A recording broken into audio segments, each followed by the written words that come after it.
एक बार की बात है, मां अनुसुईया त्रिदेव ब्रह्मा, विष्णु, महेश जैसे पुत्र की प्राप्ति के लिए कड़े तप में लीन हो गईं, जिससे तीनों देवों की अर्धांगिनियां सरस्वती, लक्ष्मी और पार्वती को जलन होने लगी।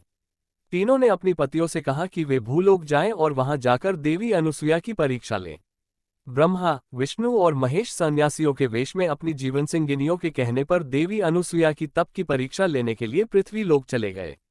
अनुसुईया के पास जाकर सन्यासी के वेश में गए त्रिदेव ने उन्हें भिक्षा देने को कहा, लेकिन उनकी एक शर्त भी थी।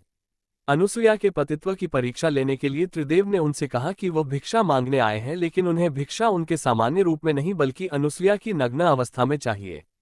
अर्थात देवी अनुसुईया उन्हें तभी भिक्षा दे पाएंगी जब वो त्रिदेव के समक्ष नग्न अवस्था में उपस्थित हो।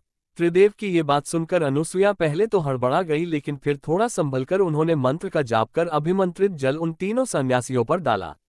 पानी की छींटे पड़ते ही ब्रह्मा, विष्णु, महेश तीनों ही शिशु रूप में बदल गए।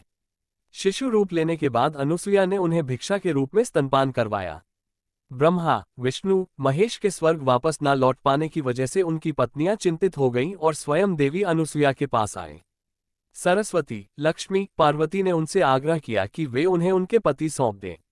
अनुसुईया और उनके पति ने तीनों देवियों की बात मान ली, किंतु अनुसुईया ने कहा कि त्रिदेवों ने मेरा स्तनपान किया है, इसलिए किसी न किसी रूप में इन्हें मेरे पास रहना होगा। अनुसुईया की बात मानकर त्रिदेवों ने उनके गर्भ में दत्तात्रेय, दुर्वासा और चंद्रमा रूपी अपने अवतारों को स्थापित कर दिया, जिनमें दत्तात्रेय तीनों देवों के अवतार थे। दत्तात्रेय का शरीर तो एक था, लेकिन उनके 3 सिर और 6 भुजाएं थीं। विशेष रूप से दत्तात्रेय को विष्णु का अवतार माना जाता है। दत्तात्रेय की 6 भुजाएं और 3 शीश इसलिए हैं। भगवान दत्तात्रेय को इसीलिए सबसे बड़े गुरु के रूप में भी पूजा जाता है। भगवान दत्तात्रेय की पूजा से ऐसा कोई कार्य नहीं जिसे सिद्ध न किया जा सके, क्योंकि यह त्रिदेव की शक्ति है। भगवान दत्तात्रेय जी को दीपदान भी किया जाता है।